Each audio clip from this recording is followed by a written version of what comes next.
अस्सलामुअलैकुम वरहमतुल्लाह। कैसे हैं आप सब? उम्मीद करता हूँ कि आप सब खैर व आफ़ियत से होंगे। दोस्तों, MA उर्दू क्लासेस में आप सभी का खैर मकदम है। दोस्तों, आज की इस क्लास में हम 10th क्लास का दरख्शा दोम से कुछ सवालात हल करने की कोशिश करेंगे। वो सवालात जो मारूज़ी सवालात हैं या ऑब्जेक्टिव होंगे, और ये सारे बहुत ही ख़ास और अहम सवालात हैं जो अक्सर हमसे एग्ज़ाम में पूछे जाते हैं। तो ये इस क्लास में हम सिर्फ 50 सवालात हल करने की कोशिश करेंगे और ये पार्ट 1 होगा, और 50 सवालात जो होंगे वो पार्ट 2 में आएंगे।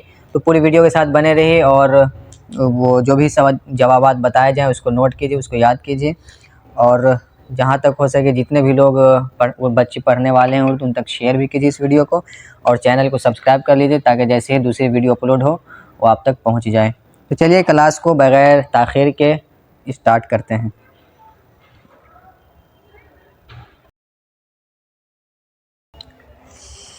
तो पहला सवाल हमारा है कि बाब फैज़ से दोनों जहां को क्या मिलता है? बाब फैज़ से दोनों जहां को क्या मिलता है? रहमत, ऑप्शन बी में बुजुर्गी, ऑप्शन सी मेहरबानी, या ऑप्शन डी रिज़्क। तो बाब फैज़ से दोनों जहां को क्या मिलता है? सही जवाब क्या होगा? तो ऑप्शन डी, यानी बाब फैज़ से दोनों जहां को रिज़्क मिलता है, यानी अल्लाह ताला की बारगाह से हर किसी को दोनों जहां को जो है रिज़्क मिलता है। अगला सवाल है, शबनमे बेनवा का क्या मतलब है?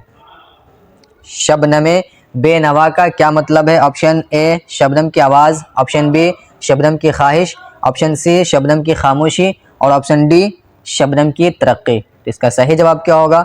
सही जवाब है शबनम की खामोशी। नहीं, बेनवा का मतलब होता है खामोशी, तो शबनमे बेनवा यानी शबनम की खामोशी। अगला सवाल है, सैयद मोहम्मद मोहसिन का शुमार उर्दू के किस शोबे में होता है? उर्दू शायरी में, या अहम अफसाना नगार में, या ड्रामा नगार में, या तीनों में?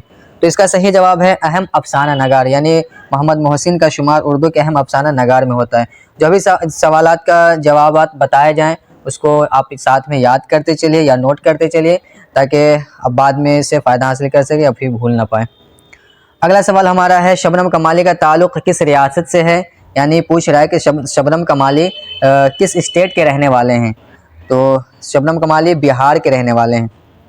ऑप्शन ए हमारा सही जवाब है।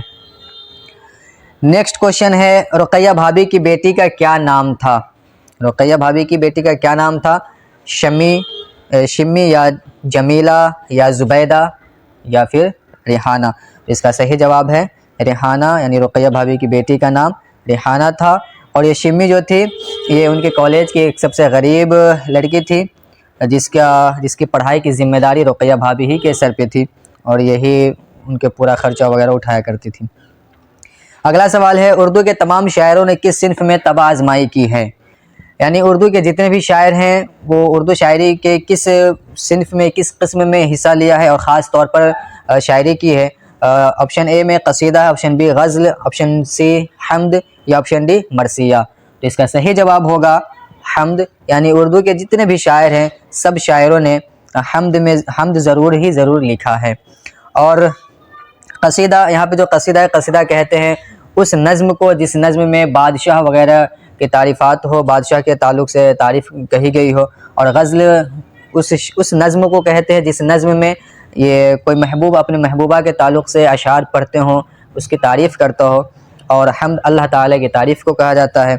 और मरसिया किसी की वफ़ात पर जो अशार पढ़े जाते हैं, जो नज़्म पढ़े जाते हैं, उसे मरसिया कहा जाता है। नेक्स्ट क्वेश्चन हमारा है, अफसाना फ़रार में महमूद का एक दोस्त है, उसका क्या नाम है? अफसाना फ़रार में महमूद का एक दोस्त है, उसका क्या नाम है? तो उसका नाम अज़ीम है, यानी ऑप्शन बी हमारा सही जवाब है। और ये वही अज़ीम है जो महमूद को काफ़ी वरगला रहा था और रहाइश गाह वगैरह जाने की बातें किया था, और ये महमूद ने इससे वादा भी किया था, लेकिन किसी वजह से नहीं जा सका, क्योंकि ये बड़ा इस्तेकामत पसंद लड़का था और बहुत सही जहन का था। इस वजह से वो वहाँ जा ना सका, और जब रहाइश गाह जाने का प्लान भी किया था, वो निकला भी था हॉस्टल से, तो रास्ते तक जाते जाते वो फिर वापस आ गया, मंजिल तक पहुँच न सका। अगला सवाल है, शबनम कमाली की पैदाइश कब हुई? शबनम कमाली की पैदाइश कब हुई?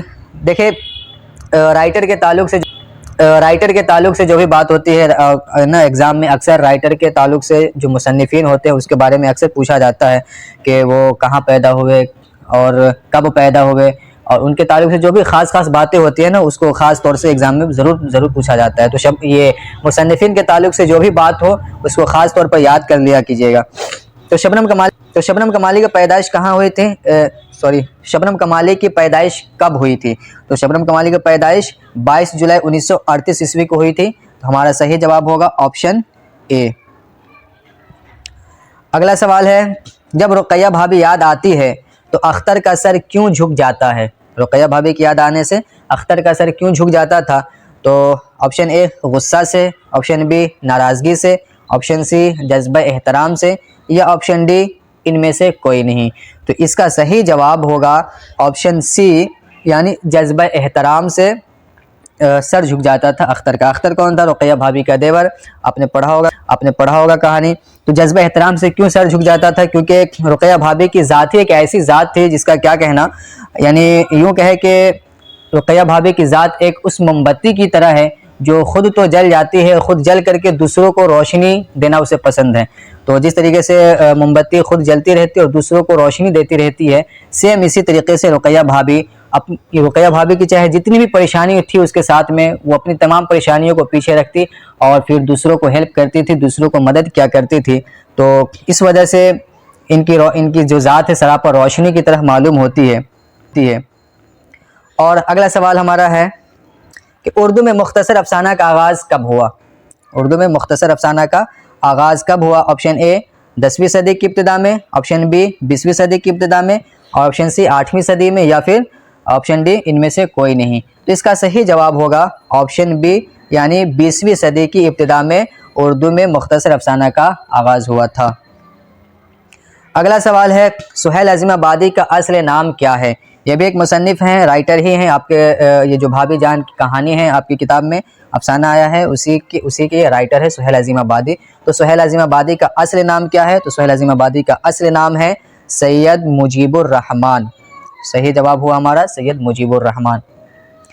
अगला सवाल है, कौनो मकाम जलवागर क्या है? कौनो मकाम जलवागर क्या है? तो कौनो मकाम जलवागर ऑप्शन ए में है खुदा की सिफ़ात, ऑप्शन बी खुदा का जमाल, और ऑप्शन सी ए और बी दोनों, यानी खुदा की सिफ़ात और खुदा का जमाल दोनों, या ऑप्शन डी इनमें से कोई नहीं। तो हमारा सही जवाब यहाँ पे होगा ऑप्शन बी, यानी खुदा का जमाल, यानी दोनों जहां में दुनिया व आखिरत में अल्लाह तबारक व तआला का जमाल है। आपकी किताब में जो पहली हम्द है उसी के शेर में ये लफ्ज़ इस्तेमाल किया गया है। अगला सवाल है, सैयद मोहम्मद मोहसिन की पैदाइश कब हुई? आप इस बात को ख़ास तौर पर याद रखें कि जितने भी मुसन्निफ़ीन हैं इसके बारे में ज़रूर पूछे जाते हैं, और इनके ताल्लुक से जो भी बात हो उसको ख़ास तौर पर याद करते चलिए, नोट करते चलिए। तो सैयद मोहम्मद मोहसिन की पैदाइश कब हुई थी? ऑप्शन ए 20 जुलाई 1912, और ऑप्शन बी 13 अगस्त 1910 ईस्वी, ऑप्शन सी 10 जुलाई 1910 ईस्वी, और ऑप्शन डी 15 अप्रैल 1915 ईस्वी। तो इसका सही जवाब है कि सैयद मोहम्मद मोहसिन की पैदाइश कब हुई थी? तो 10 जुलाई 1910 ईस्वी को हुई थी, यानी कि हमारा सी, ऑप्शन सी जो है वो सही जवाब है। अगला क्वेश्चन, महमूद की अहलिया का क्या नाम है? महमूद की अहलिया का क्या नाम है? कुरैशा, आयशा, बुशरा, या फिर जुबैदा? तो इसका सही जवाब है जुबैदा। महमूद को तो पहचान रहे, महमूद कौन है। अगला सवाल है, हम्द के लुग़वी माना क्या है? तो हम्द के लुग़वी माना क्या है? ऑप्शन ए नबी की तारीफ़, ऑप्शन बी फरिश्तों की तारीफ़, ऑप्शन सी खुदा की तारीफ़, और ऑप्शन डी बुजुर्गान दीन की तारीफ़। इसका जवाब क्या होगा आप कमेंट में ज़रूर बताएं। मैं बताता हूँ, इसका जवाब है खुदा की तारीफ़। तो सही जवाब हमारा हुआ खुदा की तारीफ़। जिस नज़्म में नबी की तारीफ़ की जाती है उस नज़्म को नात कहते हैं, और जिसमें बुजुर्गान दीन की तारीफ़ की जाती है उसको मनक़बत कहते हैं, और जिसमें अल्लाह रब्बुल इज़्ज़त की तारीफ़ की जाती है उसको हम्द कहते हैं। तो हमारा सही जवाब है ऑप्शन सी, यानी खुदा ताला की तारीफ़। अगला सवाल है, सुहेल अज़ीमाबादी अपनी इब्तिदाई ज़िंदगी में क्या करते थे? तो सुहेल अज़ीमाबादी अपनी शुरुआती ज़िंदगी में क्या करते थे? तो शायरी करते थे। अगला सवाल है, सैयद मोहम्मद मोहसिन की पैदाइश कहाँ हुई? सैयद मोहम्मद मोहसिन की पैदाइश कहाँ हुई? तो सैयद मोहम्मद मोहसिन की पैदाइश पटना में हुई थी। अगला सवाल है, कमर जहाँ के वालिद का क्या नाम था? कमर जहाँ के वालिद का क्या नाम था? तो कमर जहाँ के वालिद का नाम सैयद अताउल हक था, यानी ऑप्शन डी हमारा सही जवाब है। अगला सवाल है, उर्दू के अलावा निगार अजीम ने किस चीज़ में एमए किया? उर्दू के अलावा निगार अजीम ने किस चीज़ में एमए किया? ऑप्शन ए नफ्सियात में किया, क्या ऑप्शन बी ड्राइंग और पेंटिंग में, या ऑप्शन सी ए बी दोनों यानी नफ्सियात और ड्राइंग दोनों में पेंटिंग किया था, या ऑप्शन डी इनमें से कोई नहीं? इसका सही जवाब है ऑप्शन बी यानी ड्राइंग और पेंटिंग में निगार अजीम ने एमए किया था। तो अब अगला सवाल हमारा है कि शबनम कमाली किसके आशिक सादिक थे? ऑप्शन ए अपने माँ बाप के, ऑप्शन बी अपने उस्ताद के, ऑप्शन सी अल्लाह ताला और रसूलुल्लाह सल्लल्लाहु अलैहि वसल्लम के, या ऑप्शन डी इनमें से कोई नहीं? इसका सही जवाब होगा कि शबनम कमाली अल्लाह ताला और रसूलुल्लाह सल्लल्लाहु अलैहि वसल्लम के आशिक सादिक थे। तो ऑप्शन सी हमारा सही जवाब है। शबनम कमाली वही हैं जो आपके हमद, आपकी किताब में जो हमद है उसके मुसन्निफ, उसके राइटर यही है। अगला सवाल है, अख्तर किस लड़की से शादी करना चाहता था? तो अख्तर किस लड़की से शादी करना चाहता था? तो जमीला से। अख्तर जमीला से शादी करना चाहता था। अख्तर को पहचान रहे? अख्तर कौन है? ये वही अख्तर है, रुकैया भाभी का जो देवर हैं। अगला सवाल है, सुहेल अजीम आबादी का तखल्लुस क्या है? सुहेल अजीम आबादी का तखल्लुस क्या है? तो हमारा सही जवाब क्या होगा? ऑप्शन ए देख लेते हैं, मुजीबुर रहमान, ऑप्शन बी अजीम, या ऑप्शन सी अजीम आबादी, या ऑप्शन डी सुहेल।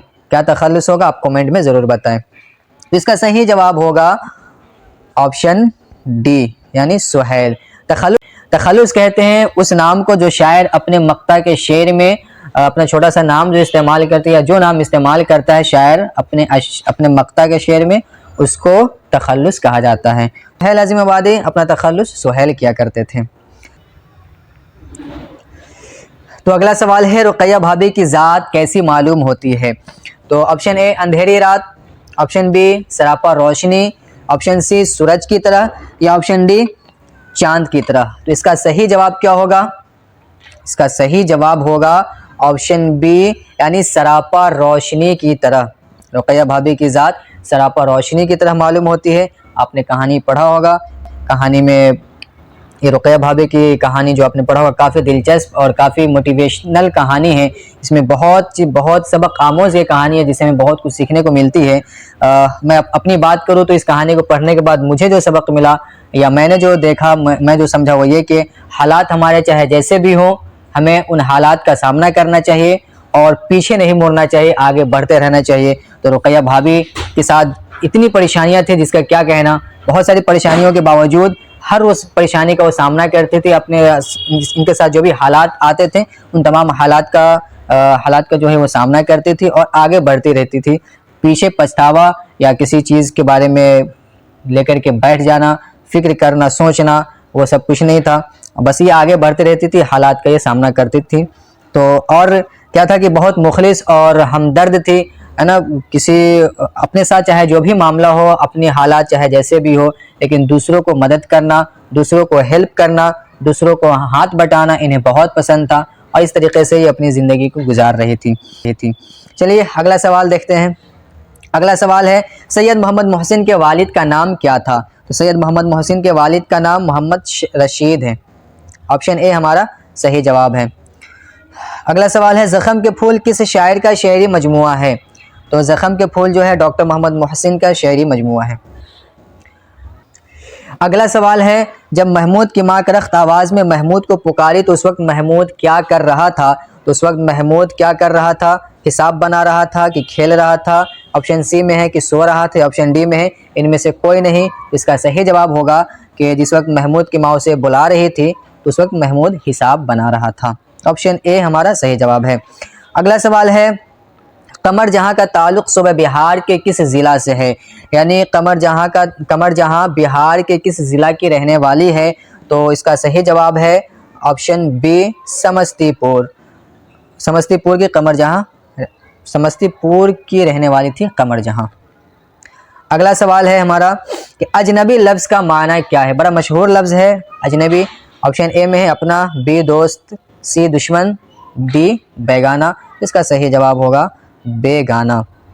साथ में ऑप्शंस को याद करते जाइए, जो जिस ऑप्शन पे टिक लगाया जा रहा है और जो ऑप्शन बताया जा रहा है वो सही है तो उसको याद करते जाइए, बहुत फ़ायदा होगा इंशाअल्लाह।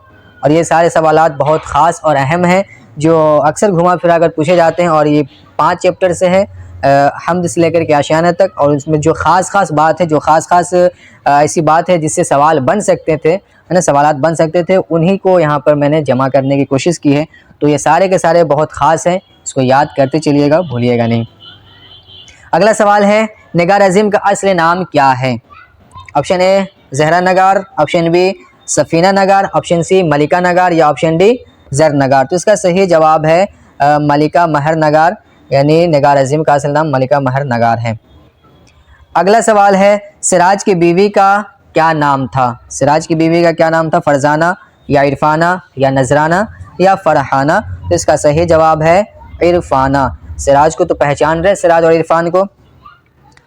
अगला सवाल है, शबनम कमाली का असली नाम क्या है? तो शबनम कमाली का असली नाम क्या होगा? ऑप्शन सी हमारा सही जवाब है, यानी मुस्तफ़ा रज़ा। चलिए अगला सवाल देखते हैं क्या है। अगला सवाल है, मुस्तफ़ा रज़ा का तखल्लुस क्या है?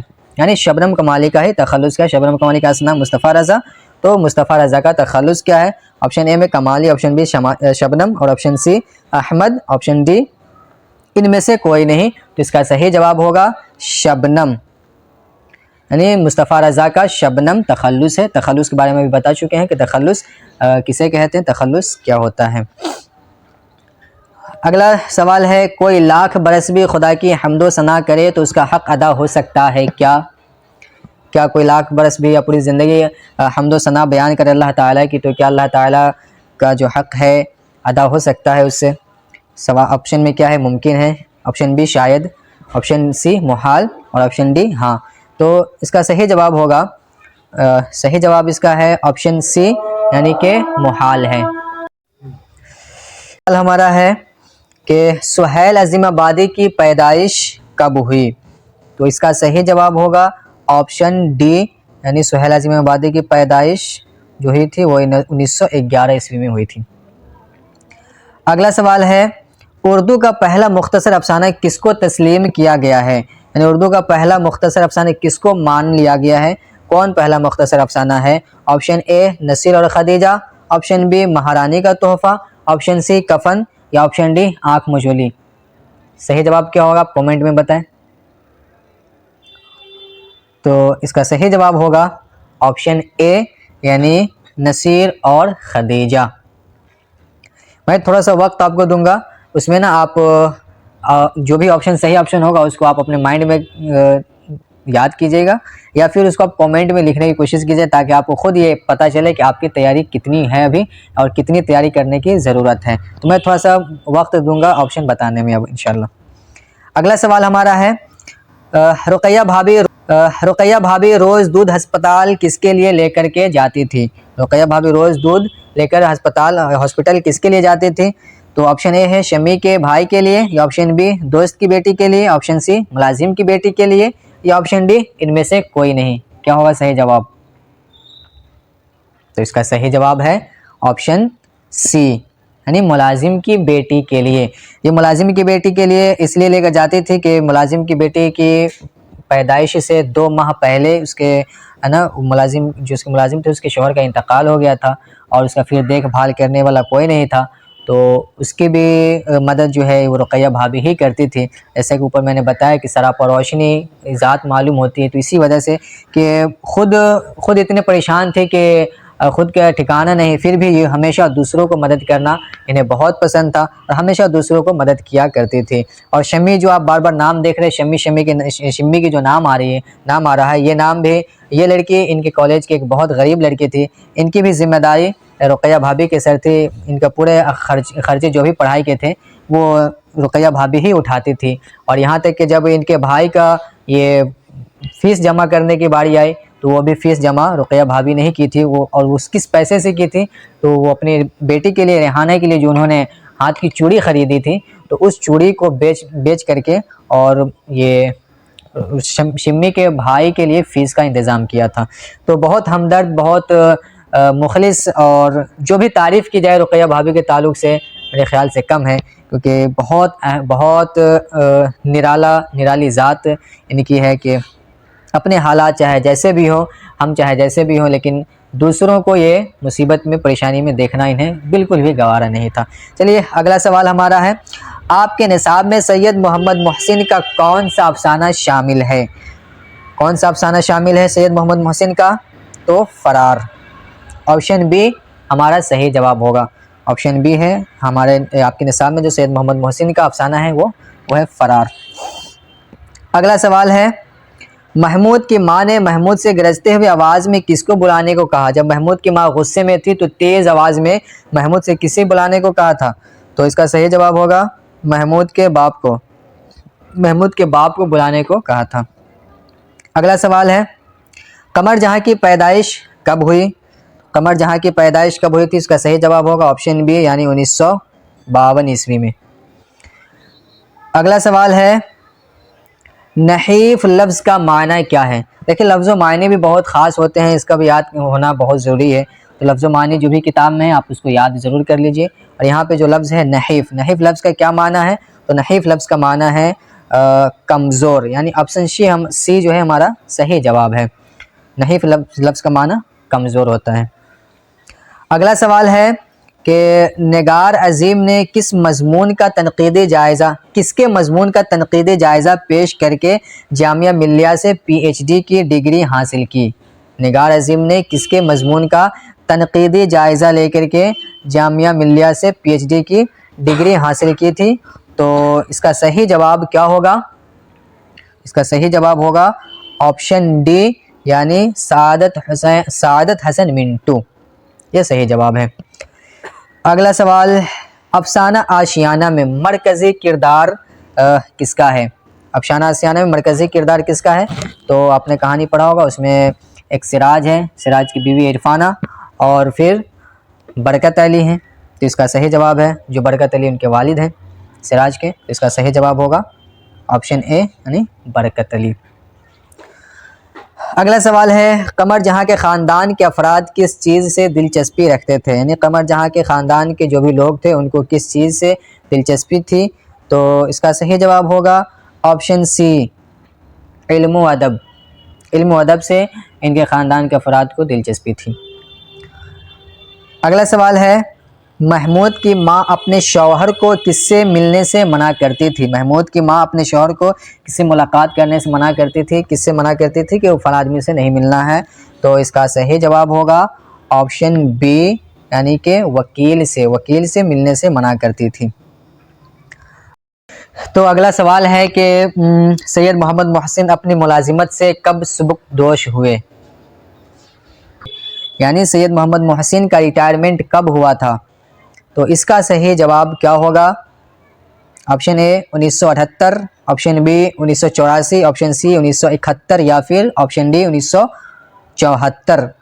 तो इसका सही जवाब होगा ऑप्शन सी नहीं बल्कि ऑप्शन डी, यानी सैयद मोहम्मद मोहसिन ने 1974 में सैयद मोहम्मद मोहसिन का रिटायरमेंट 1974 में हुआ था। अगला सवाल है, रुक़ैया भाभी के शौहर का क्या नाम था? रुक़ैया भाभी के शौहर का क्या नाम था? तो रुक़ैया भाभी के शौहर का क्या नाम था? अख्तर, बी ज़ुबैर, सी नन्हे, डी शौकत। तो सही जवाब इसका क्या होगा? ऑप्शन सी यानी नन्हे। सुहैल, और अगला सवाल है कि इनमें से सुहैल अज़ीमाबादी का मजमुआ कौन सा है? सुहैल अज़ीमाबादी का मजमुआ कौन सा है? आदमी के रूप, अनोखी आँख मचोली या अनोखी मुस्कुराहट या फिर डी दर्पण, क्या होगा?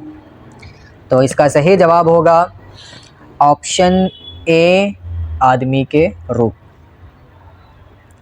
अगला सवाल है, बेनवा का क्या माना है? बेनवा का क्या माना होगा? तो बेनवा का माना खामोश है, जो पहले बता चुके हैं। अगला सवाल है, ज़ुल्मते दहर में हमें किसकी तलाश है? ज़ुल्मते दहर में हमें किसकी तलाश है? जुल्मत कहते हैं अंधेरे को और दहर मतलब दुनिया। तो इस अंधेरी दुनिया में हमें किसकी तलाश है? चिराग की या सूरज की या नूर सहर की या इनमें से कोई नहीं। तो इसका क्या सही जवाब होगा? तो सही जवाब इसका होगा नूर सहर की। अगला सवाल और इस वीडियो का जो है आखिरी सवाल 50 नंबर वाला सवाल जो है वो ये है कि सैयद मोहम्मद मोहसिन किस चीज़ के प्रोफेसर थे और उनका ख़ास मौजू क्या था? सैयद मोहम्मद मोहसिन किस चीज़ के प्रोफेसर थे और उनका ख़ास मौजू क्या था? तो सैयद मोहम्मद मोहसिन किस चीज़ के प्रोफेसर थे? ए रियाजियात के थे या फ़लसफ़ा या अरबी या फिर नफ्सियात? तो इसका सही जवाब है नफ्सियात के।